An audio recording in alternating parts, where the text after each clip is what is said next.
السلام عليكم ورحمة الله وبركاته. أحبائي متابعين القناة، احنا النهارده في سوق العجيزي، سوق طيور التربية. النهارده في فراخ اهيت، فراخ هجين يا حاجة؟ هنا كتاكيت هجين اهيت. الكتكوت عامل كام؟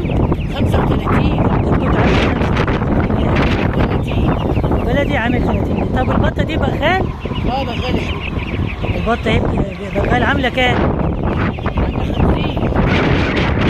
جميلة اهي. فرزة أول ايه يا حاجة؟ فرزة أول ايه، عندها حاجات حلوة. عاوز يجي يشتري عند الحاجة حسنية سوق العجيزي يوم الجمعة، بتبقى موجودة هنا كل يوم. فرزة أول وحاجة نضيفة.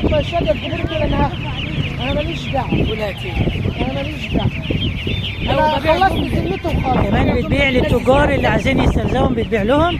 فاللي عاوز يجي يشتري من الحاجة حسنية هنا في سوق العجيزي سوق الجمعة، انت واسعارها جميله. صورتهم قلبي. ده كان الفيديو بتاعنا النهارده في سوق الطيور، سوق فراخ التربية وبط التربية.